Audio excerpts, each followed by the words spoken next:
Non, mais en fait, il nous prend pour des imbéciles, carrément. Il se fout de la gueule du monde. Voilà. Une surveillante s'est fait poignarder, on va en reparler, et la réaction du Premier ministre, c'est on va élargir la liste des armes blanches interdites à la vente. Ah d'accord. Pour l'instant, il n'y a que les poignards, pour simplifier, qui sont interdits. On va interdire tout couteau qui peut constituer une arme. Évidemment, il va falloir contrôler les livraisons. Non mais sans déconner quoi. Donc en fait, ça veut dire quoi? Par exemple, tuer quelqu'un, c'est pas déjà interdit en fait. Quelqu'un qui tue une autre personne. Est-ce que ça va l'arrêter de pas pouvoir acheter légalement un poignard?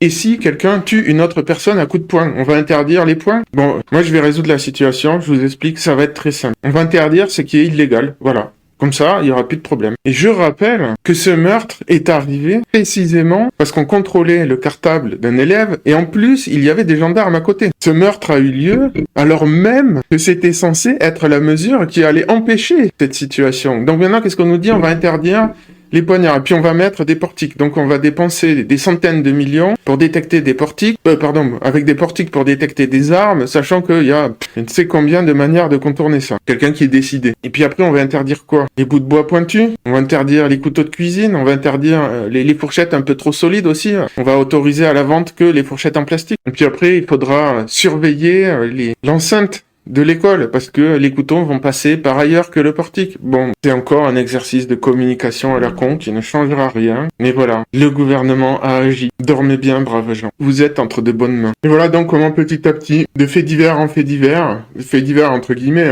on se fait infantiliser à chaque étape.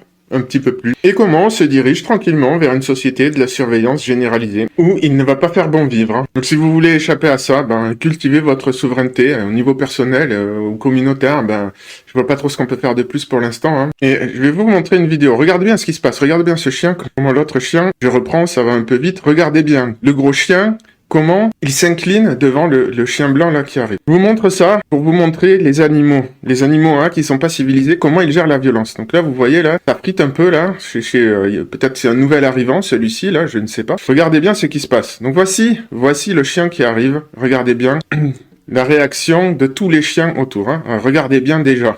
Il baisse les oreilles, il y a une vraie révérence. Et puis l'autre qui détourne le regard. Bon, voilà. Regardez comment il gère la situation. Hop, voilà. Voilà, c'est tout. Il n'y a rien de plus à dire et à faire. Voilà ce qu'on a perdu dans nos sociétés. On a perdu le côté animal.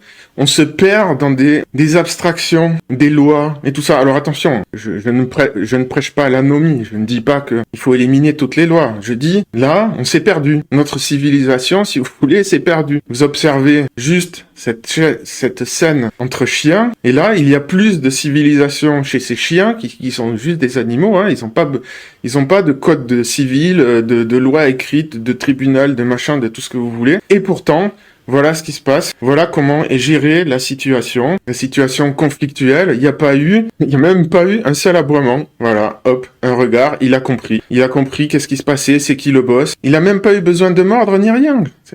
Voilà. C'est tout. Je vous montre ça pour vous faire réfléchir. Nous, avec nos systèmes ultra élaborés, sophistiqués et tout, on a perdu de vue des choses essentielles et basiques. Et là, cette communauté de chiens, si je puis dire, elle va être tranquille après cet épisode. Nous, même situation de violence, on a Bayrou qui déboule et tout le monde rigole. Donc c'est ça la souveraineté. Liberté, capacité, responsabilité, intégrité. Voilà, ici, l'intégrité de tout le monde a été respectée. Et sans violence. Et sans loi.